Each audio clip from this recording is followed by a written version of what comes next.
भनेपछि त नयाँ वर्षमा दारू छोड्ने? अब नयाँ वर्ष लागेपछि रक्सी छोडिदिने हो। फेसबुकमा स्ट्याटसै हालिदिन्छ कि 2026 रक्सी नै छोडिदिन्छु भनेर। भनेपछि त जनवरी 1बाट रक्सी छोड्ने। तेरो यो 2026को मेन लक्ष्य नै दारू छोड्ने। भोलिबाट छोडिदिने हो। जनवरी 1बाट त छोडिदिने हो। रक्सी नछोड्ने हो क्या, रक्सी छोडिदिने हो कि।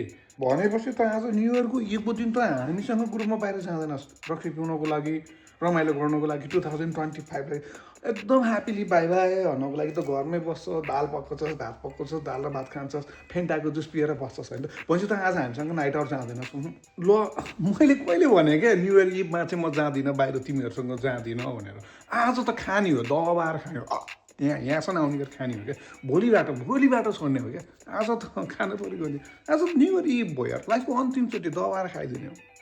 बुझेँ। भनेपछि त आज हामीसँग नाइट आउट जान्छस्, रातिको 2-3 बजेसम्म रक्सी पिउँछस्, ह्याङओभर भएर आएर सुत्छस् घरमा आएर, अनि जनवरी 1को दिन त 2 बजे दिउँसो उठ्छस्। अन्त त्यो त अब नाइट आउट गएपछि 2-3 बजीसम्म त रक्सी पिइहालिन्छ, नर्मल कुरा हो नि। अनि त्यसो भए तेरो त्यो जनवरी 1बाट जुन रक्सी छोड्छु भनेर जुन अपेक्षा, घोर अपेक्षा छ नि, चाकमा सुतली बम हालेर लाइटर सल्काइदिए जस्तो भएन भाइ? सिधो भन, त साथी छोड्ने कि रक्सी छोड्ने? फ्रेन्ड्स फरेभर हो नि यार, के सोधे क्या? फ्रेन्ड्स साथीभाइ त मलामी हो यार, जिन्दगीभरको लागि चाहिन्छ नि यार। त्यसो भए त आज नाइटीमा आउँछस्? आउँछु। रक्सी पिउँछस्?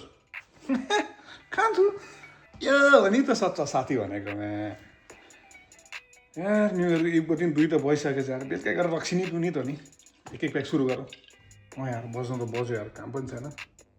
सल्काइदिउँ त एक प्याक? म त बिर्कामै पिउदिन्छु। कसम अर्को सालबाट त पक्कै रक्सी छोड्छु यार।